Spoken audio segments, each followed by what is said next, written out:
noo jàngatee affrontement yi nga xam moo am ni nga xam ni par exemple Ziguinchor noonu la ñu barrer toutes les routes pour ne pas permettre à l'armée d'accéder là-bas. C'est de ça que je parle. C'est-à-dire aujourd'hui c'est un terreau fertile où pousse la haine. te gis nga il faut qu'on ressaisisse, que l'État se ressaisisse sur les questions d'éducation, de civisme, de citoyenneté. Parce que gis nga ñiy def lii tey soo leen joxoon ay armes ils vont attaquer la République. S'ils étaient armés aujourd'hui, imagine un peu des gens qui veulent troubler le Sénégal. Tu les organises de telle sorte que tu leur donnes des armes. Boops, c'est la guerre civile. ñii def lii.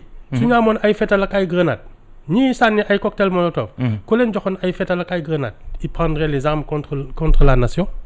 C'est ça aujourd'hui le problème. C'est-à-dire que li fi sax moom la ñu war a raxas ba mu set.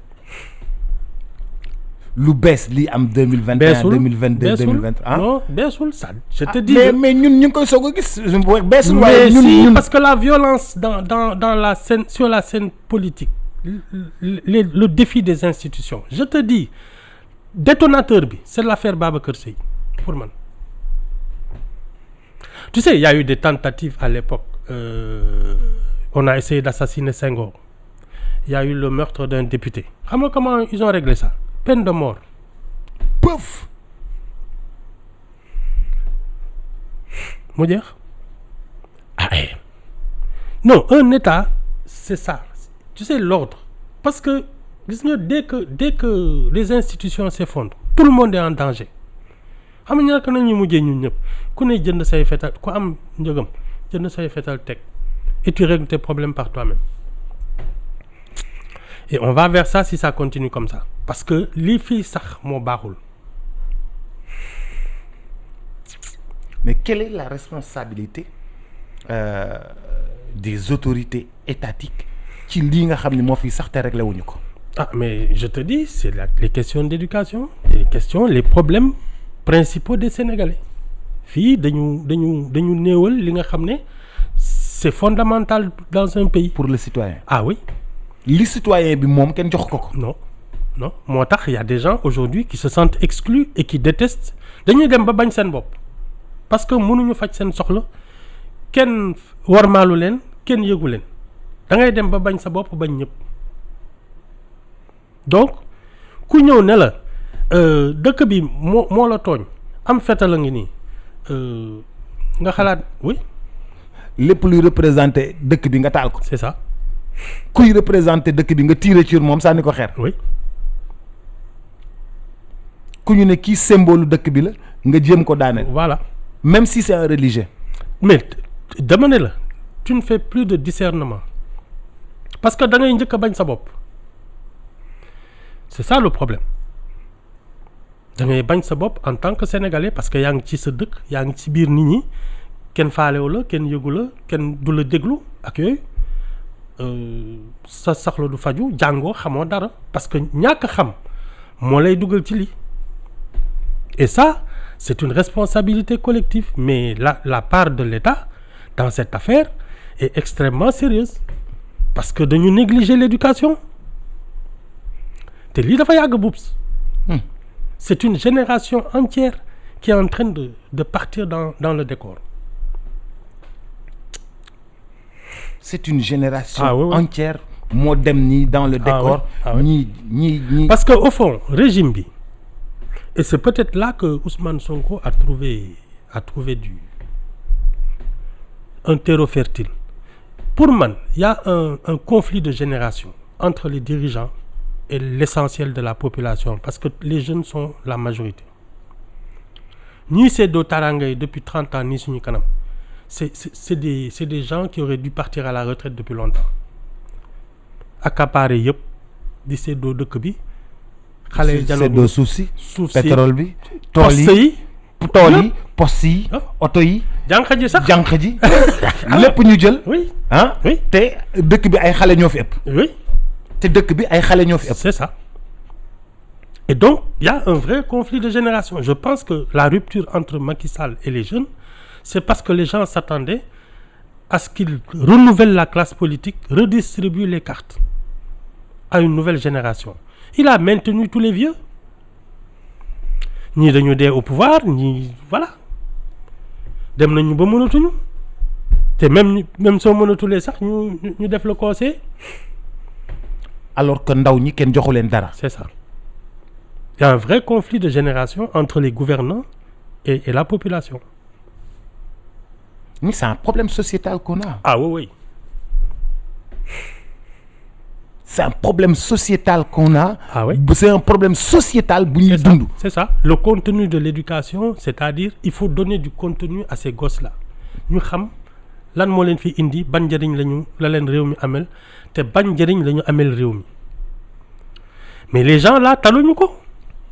Moi j'entends tous les ans des grèves mais le contenu de l'éducation nationale boobu dafa fajul soxla gars yi parce que da ngay jàng ba romb ay 30 ans tu n'as même pas de métier alors que à partir de 16 ans war nga xam fan ngay jublu ak lan nga mënee dabu sa teraanga.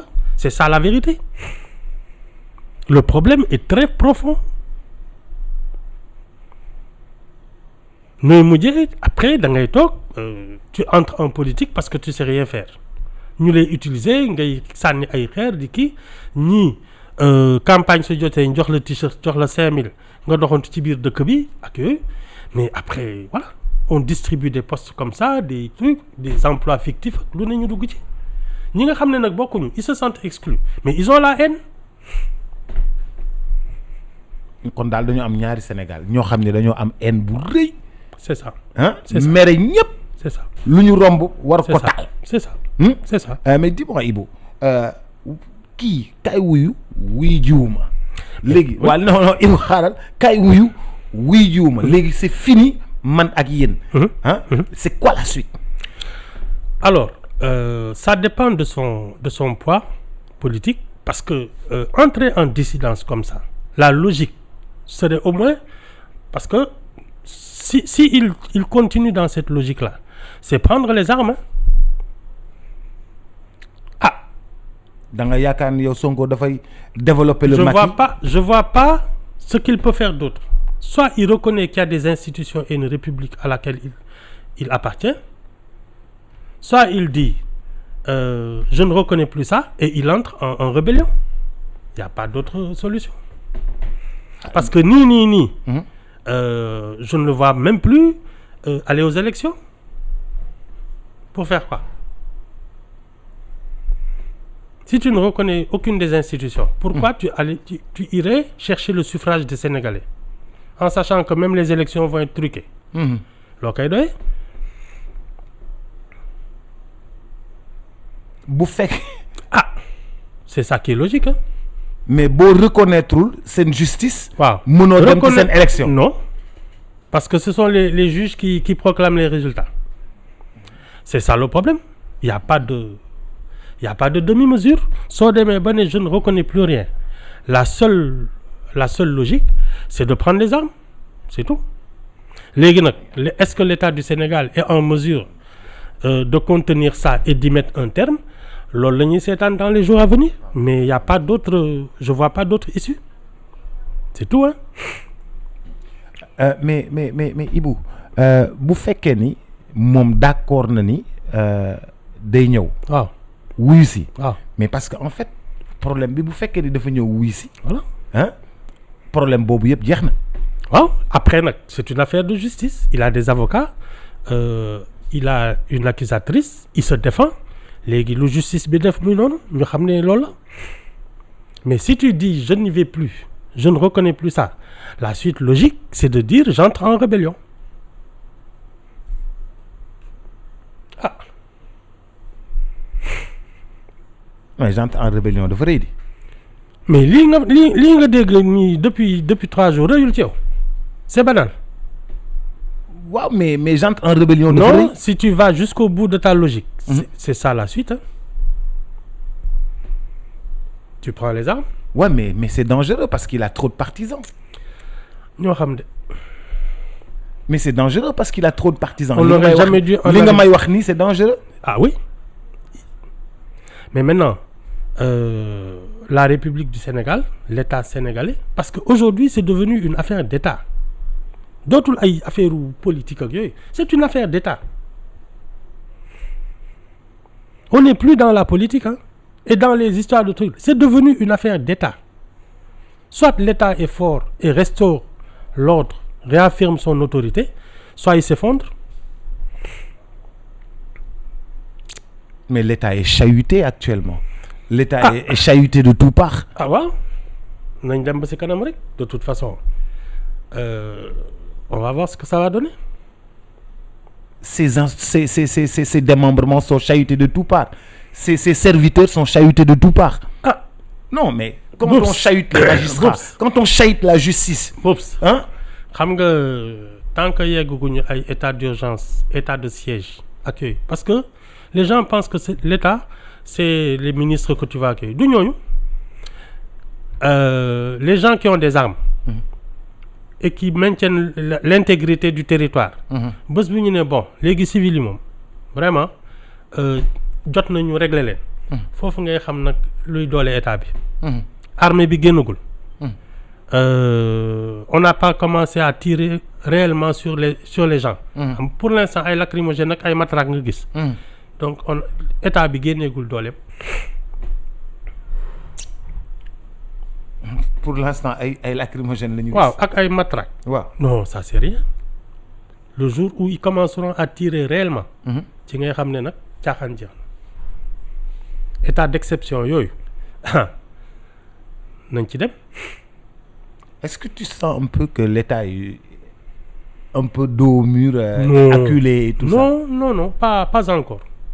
Bon, de toute façon, il fallait s'y attendre, hein, parce que depuis 2016, 2017, l'État a traversé l'autorité s'est un peu amoindrie, affaiblie. Parce que les élections se sont enchaînées, accueillies, ensuite il y a eu la Covid. Donc, le pays n'a pas vraiment fonctionné. Mais depuis 1 an ou 2, il reprend un peu du poil de la bête. Non, ce que ça va donner. Mais je suis convaincu qu'on a encore le pouvoir de mettre de l'ordre dans ce pays. Ce n'est pas les civils et les hommes politiques là. Je te dis, Bospoufi, armée bi génné, ça va saigner. On peut aller vers ça si ça continue. Parce que cette affaire-là devient une affaire d'État. C'est plus des histoires d'élections que c'est une affaire d'État. Restaurer la République, l'intégrité du territoire et la sécurité des citoyens. Faut lañ tollu. Est-ce que fii ñu toll. yaakaar nga ni Ousmane Sonko bañ na dem war nañ ko mën a jëli yóbbu ko parce que